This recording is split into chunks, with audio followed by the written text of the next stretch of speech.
ನಾವು UFO ಕಂಡ ಬಗ್ಗೆ ಇದುವರೆಗೆ ಹಲವಾರು ವಿಡಿಯೋಗಳನ್ನು ಮಾಡಿದ್ದೇವೆ. ವಿಶ್ವದ ಹಲವಾರು ಕಡೆ ಈ UFO ಏಲಿಯನ್ಗಳು ಕಂಡ ಘಟನೆಗಳು ಆಗಾಗ ಕೇಳಿಬರುತ್ತಿದ್ದವು. ಇತ್ತೀಚಿನ ವರ್ಷಗಳಲ್ಲಿ ಇದು ಕಡಿಮೆಯಾಗಿದೆ. ಹೆಚ್ಚಾಗಿ 90ರ ದಶಕದ ನಂತರ ಇದು ಕಡಿಮೆಯಾಗಲಾರಂಭಿಸಿತು. ಕೇವಲ ಅಮೆರಿಕ ಮತ್ತು ವಿದೇಶಗಳಲ್ಲಿ ಮಾತ್ರವಲ್ಲದೆ ಭಾರತದಲ್ಲಿಯೂ ಅಲ್ಲಲ್ಲಿ ಹಲವಾರು ಕಡೆ ಏಲಿಯನ್ ವದಂತಿಗಳು ಹರಡಿದ್ದವು.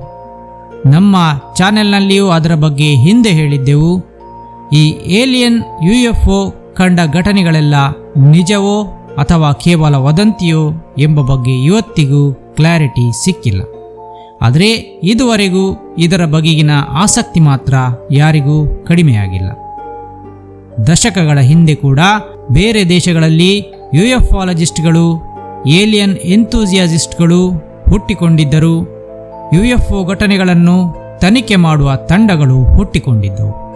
ಇದೇ ರೀತಿ ಅಮೆರಿಕದಲ್ಲಿ ಹುಟ್ಟಿಕೊಂಡ ಒಂದು ತಂಡವೇ NICAP, NICAP ಅಂದರೆ national investigation committee on aerial ಫೆನೋಮಿನಾ.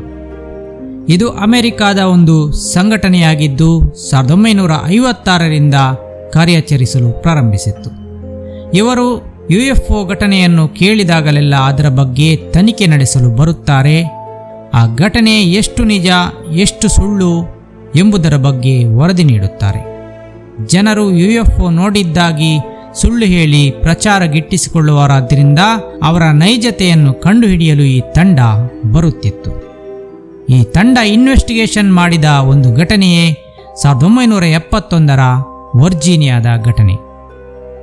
1971 May ತಿಂಗಳು, ಬಿರು ಬೇಸಿಗೆಯ ದಿನಗಳು. ಅಮೆರಿಕದ ವರ್ಜೀನಿಯಾ ರಾಜ್ಯದ ಫ್ರೆಡ್ರಿಕ್ಸ್ ಎಂಬ ಪ್ರದೇಶ, ಅಲ್ಲಿನ ಒಂದು ಹಳ್ಳಿ. ಅಲ್ಲಿನ ಕೆಲ ಯುವ ಹುಡುಗರು ಒಂದು ರಾತ್ರಿ ತಮ್ಮದೇ ಹಳ್ಳಿಯ ಬಯಲಿನಲ್ಲಿ ಕ್ಯಾಂಪಿಂಗ್ ನಡೆಸುವ ಯೋಜನೆ ಹಾಕಿಕೊಳ್ಳುತ್ತಾರೆ. ಮೈಕೆಲ್ ಎಂಬ 15 ವರ್ಷದ ಹುಡುಗ ಮತ್ತಾತನ 3 ಫ್ರೆಂಡ್ಸ್ ಇವರೇ ಸೇರಿ ಅಂದು ಕ್ಯಾಂಪ್ ನಡೆಸಲು ನಿರ್ಧರಿಸಿದ್ದರು. ಆ ದಿನ ಮೇ 15.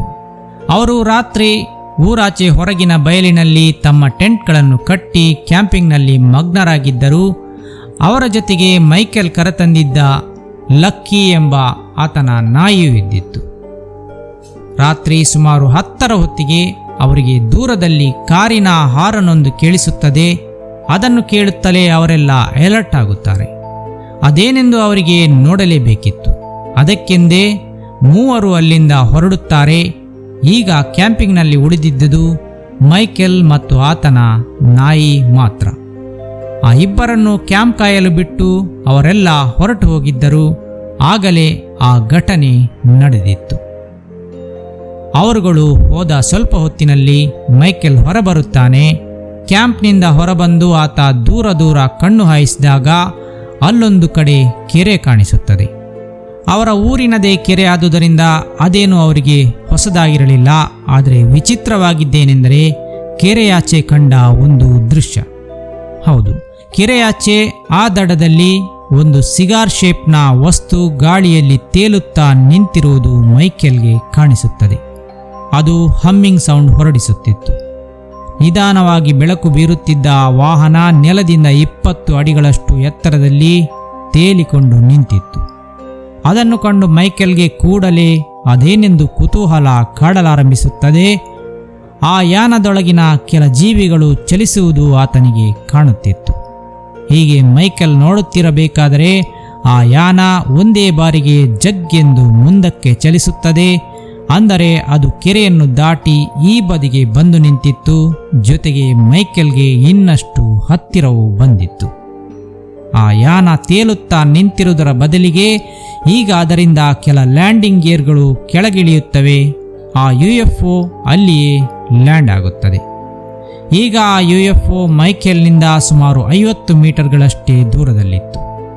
ಇದ್ದಕ್ಕಿದ್ದಂತೆ ಅದರಿಂದ ಬರುವ ಶಬ್ದಗಳು ನಿಂತು ಹೋದವು. ಹಮ್ಮಿಂಗ್ ಶಬ್ದವೊಂದನ್ನು ಅದುವರೆಗೂ ಅದು ಹೊರಡಿಸುತ್ತಿತ್ತು. ಈ ಹಂತದಲ್ಲಿ ಅದರ ಬಾಗಿಲು ತೆರೆದುಕೊಳ್ಳುತ್ತದೆ. 6 ಅಡಿ ಎತ್ತರದ ಜೀವಿಯೊಂದು ಅದರಿಂದ ಕೆಳಗಿಳಿಯಲು ಪ್ರಾರಂಭಿಸುತ್ತದೆ. ಉದ್ದುದ್ದ ಕೈಕಾಲುಗಳ ಜೀವಿ ಶೈನಿಂಗ್ ಅಪಿಯರೆನ್ಸ್ ಅನ್ನು ಹೊಂದಿತ್ತು. ಅದರ ಒಂದು ಕೈಯಲ್ಲಿ ಮಿನುಗುವ ಒಂದು ಬಾಕ್ಸ್ ಇತ್ತು. ಅದೊಂದು ಯಾವುದೋ ಪ್ರಮುಖ ಅಸ್ತ್ರದಂತೆ ಕಾಣಿಸುತ್ತಿತ್ತು. ಮೈಕೆಲ್ ಹೆದರಿಕೊಂಡು ಹಿಂದೆ ಹಿಂದೆ ಸರಿಯುತ್ತಾನೆ. ಆತನಿಗೆ ಆ ಬಯಲಿನಲ್ಲಿ ಎತ್ತರದ ಹುಲ್ಲುಗಳು ಕಂಡವು. ಆತ ಹುಲ್ಲುಗಳ ನಡುವೆ ಅವಿತುಕೊಳ್ಳುತ್ತಾನೆ. ಆದರೂ ಆ ಜೀವಿ ಮೈಕೆಲ್ನನ್ನು ನೋಡಿಬಿಡುತ್ತದೆ. ಅದು ನೇರವಾಗಿ ಮೈಕೆಲ್ನ ತಲೆ ನಡೆದು ಬರಲಾರಂಭಿಸುತ್ತದೆ.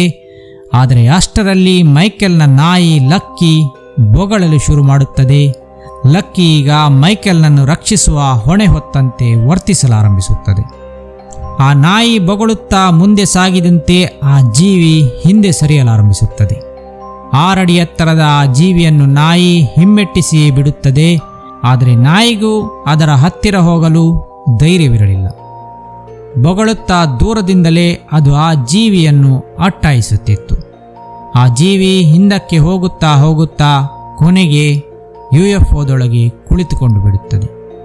ಸುಮಾರು ಹೊತ್ತು ಅಲ್ಲೇನೂ ಚಲನೆ ಇರಲಿಲ್ಲ. ಸುತ್ತಮುತ್ತ ಮೌನ. ನಾಯಿಯು ಬೊಗಳುವುದನ್ನು ನಿಲ್ಲಿಸಿತ್ತು. 10 ನಿಮಿಷದ ನಂತರ ಆ UFO ಒಮ್ಮೆಲೆ ಜಗ್ಗನೆ ಬೆಳಗಿ ಅಲ್ಲಿಂದ ಆಕಾಶಕ್ಕೇರಿ ಮಾಯವಾಗುತ್ತದೆ. ಮೈಕೆಲ್ ಪೊದೆಗಳ ಹಿಂದೆ ಅಡಗಿ ಕುಳಿತಿದ್ದವನು ಅಲ್ಲಿಯೇ ಗರಬಡಿದವನಂತೆ ಕುಳಿತಿದ್ದ. ಆತನ ಸ್ನೇಹಿತರು ಕ್ಯಾಂಪ್ ಸೈಟ್ಗೆ ವಾಪಸ್ಸು ಬಂದವರು ಮೈಕೆಲ್ನನ್ನು ಹುಡುಕಿಕೊಂಡು ಬರುತ್ತಾರೆ. ಪೊದೆಗಳಡಿಯಲ್ಲಿ ಭಯದಿಂದ ನಡುಗುತ್ತಾ ಮೈಕೆಲ್ ಕೂತಿದ್ದ. ಅವರನ್ನು ಕಂಡ ನಂತರವೇ ಆತ ಹೊರಬರುತ್ತಾನೆ. ನಡೆದುದೆಲ್ಲವನ್ನು ಅವರಿಗೆ ಹೇಳುತ್ತಾನೆ. ಆತನ ಕತೆ ಕೇಳಿ ಉಳಿದವರಿಗೂ ಭಯ ಶುರುವಾಗುತ್ತದೆ. ಅವರೆಲ್ಲರೂ ಅಲ್ಲಿಗೆ ತಮ್ಮ ಕ್ಯಾಂಪನ್ನು ಮೊಟಕುಗೊಳಿಸಿ ಮನೆಗೆ ಹಿಂತಿರುಗುತ್ತಾರೆ. ಸ್ನೇಹಿತರೆ, ಇದಿಷ್ಟು ಆ ದಿನ ನಡೆದ ಘಟನೆಯಾಗಿತ್ತು. ಆದರೆ 2 ದಿನ ಕಳೆದ ಮೇಲೆ ಇದೇ ಊರಿನಲ್ಲಿ ಮತ್ತೊಮ್ಮೆ UFO ಕಾಣಿಸಿಕೊಂಡ ಘಟನೆ ನಡೆಯುತ್ತದೆ. ಇಲ್ಲಿ UFO ಮೈಕೆಲ್ನ ತಂಗಿಯರಿಬ್ಬರಿಗೆ ಎದುರಾಗಿತ್ತು. 2 ದಿನದ ನಂತರ ಆತನ 2 ತಂಗಿಯರು ತಮ್ಮ ಈವ್ನಿಂಗ್ ಕ್ಲಾಸ್ ಮುಗಿಸಿ ರಾತ್ರಿ ಕಾರಿನಲ್ಲಿ ಮನೆಗೆ ಹಿಂತಿರುಗುತ್ತಿದ್ದರು. ಅವರು ಮೈಕೆಲ್ ಮತ್ತಾತನ ಸ್ನೇಹಿತರಿಗೆ UFO ಕಂಡಿದ್ದ ದಾರಿಯಲ್ಲಿಯೇ ಮನೆಗೆ ಹಿಂತಿರುಗುತ್ತಿದ್ದರು. ಅವರಿಗೆ ಬಯಲಿನ ದಾರಿಯಲ್ಲಿ ಬರುತ್ತಿರಬೇಕಾದರೆ ವಿಚಿತ್ರವಾದ ಹಮ್ಮಿಂಗ್ ಶಬ್ದವೊಂದು ಕೇಳಿಸುತ್ತದೆ. ಜೊತೆಗೆ ಕೆಂಪಗಿನ ಬೆಳಕೊಂದು ಅವರ ಕಾರಿನ ಮೇಲೆ ಬೀಳುತ್ತಿರುವುದು ಕಾಣಿಸುತ್ತದೆ. ಅದು ಅವರ ಕಾರಿನ ನಟ್ಟ ನೇರ ಮೇಲಿನಿಂದ ಬರುತ್ತಿರುವುದೆಂದು ಅವರಿಗೆ ಅರಿವಾಗಿತ್ತು. ಅಷ್ಟರಲ್ಲೇ ಅವರ ಕಾರ್ನ ಇಂಜಿನ್ ಆಫ್ ಆಗಿಬಿಡುತ್ತದೆ. ಅದರ ಹೆಡ್ಲೈಟ್ಗಳೆಲ್ಲ ಬಂದಾಗಿಬಿಡುತ್ತದೆ. ಕಾರಿನ ರೇಡಿಯೋ ಕೂಡ ಬಂದಾಗಿಬಿಡುತ್ತದೆ. ಕಾರು ಆ ನಿರ್ಜನ ಪ್ರದೇಶದಲ್ಲಿ ರೋಡಿನ ನಟ್ಟ ನಡುವೆ ನಿಂತು ಬಿಡುತ್ತದೆ. ಆ 2 ಯುವತಿಯರು ಕಾರಿಂದ ಹೊರಗಿಣಿಕಿ ನೋಡುವಾಗ ಅವರಿಗೆ ಮರಗಳ ಮೇಲೆ ಒಂದು ಬಿಳಿ ಬೆಳಕು ಬೀರುವ ಯಾನವೊಂದು ನಿಂತಿರುವುದು ಕಾಣಿಸುತ್ತದೆ. ಡಿಸ್ಕ್ ಶೇಪ್ನ ಯಾನ ನೆಲದಿಂದ ಸುಮಾರು 50 ಫೀಟ್ಗಳಷ್ಟು ಎತ್ತರದಲ್ಲಿತ್ತು. ಅವರಿಬ್ಬರು ಅದನ್ನೇ ನೋಡುತ್ತಾ ಕುಳಿತಿದ್ದರು. ಆ ಯಾನ ತೇಲುತ್ತಾ ನಿಂತಿತ್ತು. 5 ನಿಮಿಷದ ನಂತರ ಅವರ ಕಾರು ಮತ್ತೆ ಜೀವ ಬಂದಂತೆ ಸ್ಟಾರ್ಟ್ ಆಗುತ್ತದೆ. ಅವರು ಕಾರನ್ನು ತಮ್ಮ ಮನೆಯತ್ತ ಮುನ್ನಡೆಸುತ್ತಾರೆ. ಆ UFO ಅವರನ್ನು ಮೇಲಿನಿಂದ ನಿಧಾನವಾಗಿ ಹಿಂಬಾಲಿಸಿಕೊಂಡೇ ಬರುತ್ತದೆ.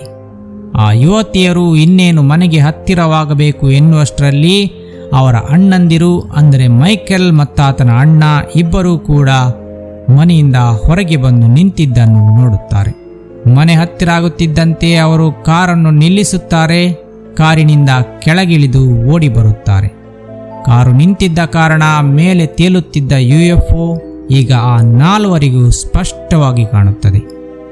ಕೆಲ ಹೊತ್ತು ಅವರ ತಲೆ ಮೇಲೆ ತೇಲಾಡುತ್ತಾ ನಿಂತಿದ್ದ ಆ UFO ಕೆಲ ನಿಮಿಷಗಳ ನಂತರ ವೇಗವಾಗಿ ಹಾರುತ್ತಾ ಆಕಾಶದಲ್ಲಿ ಮರೆಯಾಗುತ್ತದೆ. ಸ್ನೇಹಿತರೆ, ಇದು ವರ್ಜೀನಿಯಾದಲ್ಲಿ 1971ರಲ್ಲಿ ನಡೆದ ಘಟನೆಯಾಗಿತ್ತು. ಈ ಘಟನೆಯ ಕುರಿತು ತನಿಖೆ ನಡೆಸಲು ನೀಕ್ಯಾಪ್ ತಂಡದಿಂದ ಜಾನ್ ಕಾರ್ಲ್ಸನ್ ಮತ್ತು ಬ್ರೂಸ್ ಮಕಾಬೆ ಎಂಬ 2 ಅಧಿಕಾರಿಗಳು ಬರುತ್ತಾರೆ. ಇಲ್ಲಿ ಅವರುಗಳು ಗಮನಿಸಿದ್ದೇನೆಂದರೆ, ಈ UFO ಸೈಟಿಂಗ್ ಅನ್ನು ಕಣ್ಣಾರೆ ಕಂಡ ಕುಟುಂಬದವರು ತಮ್ಮ ಐಡೆಂಟಿಟಿಯನ್ನು ಹೈಡ್ ಮಾಡಲು ಹೇಳುತ್ತಿದ್ದರು. ಈ ರೀತಿಯಾಗಿ ಯಾರೂ ಹೇಳುತ್ತಿರಲಿಲ್ಲ. ಯಾರೇ UFO ಏಲಿಯನ್ಗಳ ಅನುಭವ ಮಾಡಿದ್ದರೆ ಅವರು ಅದನ್ನು ಸ್ವಲ್ಪ ಹೆಚ್ಚಾಗಿ ಹೇಳುತ್ತಿದ್ದರು. ಆದರೆ ಈ ಕುಟುಂಬದವರಿಗೆ ಅದರಿಂದ ಪಬ್ಲಿಸಿಟಿ ಪಡೆಯುವ ಮನಸ್ಸಿರಲಿಲ್ಲ. ಒಟ್ಟಾರೆ ಅವರಿಗೆ ಆ 2 ದಿನಗಳ ಅಂತರದಲ್ಲಿ ಅವರ ಮನೆಯ ಬಳಿ ಕಂಡಂತಹ ಆ ಯಾನ ಯಾವುದು ಎಂಬುದಕ್ಕೆ ಉತ್ತರ ಬೇಕಿತ್ತು. ಇನ್ವೆಸ್ಟಿಗೇಟರ್ಗಳು ಎಲ್ಲ ಮಾಹಿತಿಗಳನ್ನು ಕಲೆ ಹಾಕುತ್ತಾರೆ. ಆ 2 ದಿನದ ಘಟನೆಗಳಲ್ಲಿಯೂ ಡಿಸ್ಕ್ ಶೇಪ್ಡ್ ಆಬ್ಜೆಕ್ಟ್ ಒಂದನ್ನು ಕಾಣಲಾಗಿತ್ತು ಎಂಬುದನ್ನು ಗಮನಿಸುತ್ತಾರೆ. ಎರಡನೇ ಅಂಶವೇನೆಂದರೆ, 2ನೇ ದಿನದ ಘಟನೆಯಲ್ಲಿ 1ಕ್ಕಿಂತ ಹೆಚ್ಚು ಜನರ ಸಾಕ್ಷಿಗಳಿದ್ದುದು ಆ ಘಟನೆಯ ನೈಜತೆಯನ್ನು ಹೇಳುತ್ತಿತ್ತು. ಅಂದರೆ ಮೊದಲನೇ ದಿನ ಕೇವಲ ಮೈಕೆಲ್ ಮಾತ್ರ UFO ನೋಡಿದ್ದೇನೆಂದು ಹೇಳಿದ್ದ. ಆದರೆ 2ನೇ ದಿನ ಆತನ ಜೊತೆಗೆ ಬೇರೆಯವರು ಸೇರಿ ಆ UFO ನೋಡಿದ್ದರು. ಇಲ್ಲಿ ಆತ ಹೇಳಿದ್ದು ಸುಳ್ಳಲ್ಲ ಎಂಬುದಕ್ಕೆ ಸಾಕ್ಷಿ ಸಿಕ್ಕಿತ್ತು. 3ನೇ ಅಂಶವೇನೆಂದರೆ ಎಲೆಕ್ಟ್ರೋಮ್ಯಾಗ್ನೆಟಿಕ್ ಪರಿಣಾಮಗಳು. ಅಂದರೆ ಅವರ ಕಾರಿನ ಇಂಜಿನ್ ಬಂದಾಗಿತ್ತು, ಲೈಟ್ಗಳು ಬಂದಾಗಿದ್ದವು, ಕಾರಿನ ರೇಡಿಯೋ ಕೂಡ ಬಂದಾಗಿತ್ತು. ಇವೆಲ್ಲವೂ ಕೂಡ UFO ಎಲೆಕ್ಟ್ರೋಮ್ಯಾಗ್ನೆಟಿಕ್ ವೇವ್ಸ್ಗಳನ್ನು ನಿಯಂತ್ರಣಕ್ಕೆ ತೆಗೆದುಕೊಂಡಿದ್ದರಿಂದ ಆಗಿತ್ತು. ಈ ರೀತಿಯ ಅನುಭವಗಳನ್ನು ಹೆಚ್ಚಿನ UFO ಘಟನೆಗಳಲ್ಲಿ ವಿಶ್ವದಾದ್ಯಂತ ಕಾಣಲಾಗಿತ್ತು. ಇಲ್ಲಿ ಒಮ್ಮೆ ಒಬ್ಬನಿಗೆ ಕಂಡಿದ್ದ UFO ಮತ್ತೆ 2 ದಿನದ ನಂತರ 1ಕ್ಕಿಂತ ಹೆಚ್ಚಿನ ಜನರಿಗೆ ಕಂಡಂತಹ ಉದಾಹರಣೆ ಬಹಳ ಅಪರೂಪದ್ದಾಗಿತ್ತು. ಅವರ ಏರಿಯಾದಲ್ಲಿ ರಾತ್ರಿ UFO ಓಡುತ್ತಿತ್ತು ಎಂಬುದಕ್ಕೆ ಸಿಕ್ಕ ಸಾಕ್ಷಿಯಾಗಿತ್ತು. ಆ ಜೀವಿ ಮಿನುಗುವ ಬಾಕ್ಸ್ ಒಂದನ್ನು ಕೈಯಲ್ಲಿ ಹಿಡಿದುಕೊಂಡು ಬಂದಿದ್ದೇಕೆ, ಅದರ ಉದ್ದೇಶ ಏನಾಗಿತ್ತು ಎನ್ನುವುದನ್ನು ಕೊನೆಗೂ ತಿಳಿಯಲಾಗಲಿಲ್ಲ. ನಾಯಿ ಬೊಗಳುವುದರಿಂದ ಆ ಜೀವಿ ಯಾಕೆ ಹಿಂದಕ್ಕೆ ಹೋಯಿತು ಎಂಬುದಕ್ಕೂ ಉತ್ತರ ಸಿಗಲಿಲ್ಲ. ನೀಕ್ಯಾಪ್ ಸಂಸ್ಥೆಯ ಇನ್ವೆಸ್ಟಿಗೇಟರ್ಗಳಿಗೆ ಈ ಘಟನೆಯ ಬಗ್ಗೆ ನಿಖರವಾಗಿ ಏನನ್ನು ಹೇಳಲು ಸಾಧ್ಯವಾಗಲಿಲ್ಲ. ಅವರು ಈ ಕೇಸ್ ಕ್ಲೋಸ್ ಮಾಡಲು ಹೋಗದೆ ಇದನ್ನು ಓಪನ್ ಆಗಿಯೇ ಇಡಲು ಬಯಸುತ್ತಾರೆ. ಕೇಸ್ ಕ್ಲೋಸ್ ಮಾಡುವುದೆಂದರೆ ಒಂದೋ ಅದು UFOದ ನಿಜ ಘಟನೆ ಎಂದು ಹೇಳಬೇಕಿತ್ತು, ಇಲ್ಲವೇ ಅದು ಸುಳ್ಳು ಘಟನೆ ಎಂದು ಹೇಳಬೇಕಿತ್ತು. ಆದರೆ ಅವರು ಅದಾವುದನ್ನು ಮಾಡಲಾಗದೆ ಆ ಕೇಸನ್ನು ಓಪನ್ ಆಗಿಯೇ ಇಟ್ಟಿದ್ದರು. ಇಂದಿಗೂ ಅದು ಬಗೆಹರಿಯದೆ ಹಾಗೆಯೇ ಉಳಿದುಕೊಂಡಿದೆ. ಒಬ್ಬ UFO ನೋಡಿದ ಸಾಕ್ಷಿ, ಆದರೆ ಆತನನ್ನು ನಂಬದವರಿಗೆ 2 ದಿನದ ನಂತರ ಮತ್ತೊಮ್ಮೆ 4 ಜನರಿಗೆ ಕಾಣಿಸಿಕೊಳ್ಳುವ UFO, ಆ UFOದೊಳಗಿಂದ ಬಂದ ಜೀವಿ ಮಿನುಗುವ ಬಾಕ್ಸನ್ನು ಕೊನೆಗೂ ವಾಪಸ್ ತೆಗೆದುಕೊಂಡು ಹೋಗಿದ್ದು ಯಾಕೆ, ಅದರೊಳಗೆ ಏನಿತ್ತು ಅಥವಾ ಅದರ ರಹಸ್ಯ ಏನಾಗಿತ್ತು, ಇವೆಲ್ಲ ಪ್ರಶ್ನೆಗಳಿಗೆ ಉತ್ತರ ಸಿಗಲಿಲ್ಲ. ಇದಕ್ಕಿಂತಲೂ ಇನ್ವೆಸ್ಟಿಗೇಟರ್ಗಳಿಗೆ ವಿಶೇಷವೆನಿಸಿದ್ದೇನೆಂದರೆ, ಇಷ್ಟೆಲ್ಲ ಆದರೂ ಆ ಕುಟುಂಬದವರು ಮಾತ್ರ ಪಬ್ಲಿಸಿಟಿ ಪಡೆಯಲು ಒಪ್ಪಲಿಲ್ಲ. ಯಾಕೆ ಎಂಬ ಅಂಶ. 70ರ ದಶಕದಲ್ಲಿ ಎಲ್ಲರೂ ಕೂಡ ತಮ್ಮದೇ UFO ಕಥೆಗಳನ್ನು ಹೇಳಿ ಫೇಮಸ್ ಆಗಲು ಪ್ರಯತ್ನಿಸುತ್ತಿದ್ದರು. ಇವರು ನಿಜವಾದ UFO ಕಂಡರೂ ಕೂಡ ಯಾಕೆ ಪಬ್ಲಿಸಿಟಿ ತೆಗೆದುಕೊಳ್ಳಲಿಲ್ಲ ಎಂಬುದು ತಿಳಿಯದಾಯಿತು.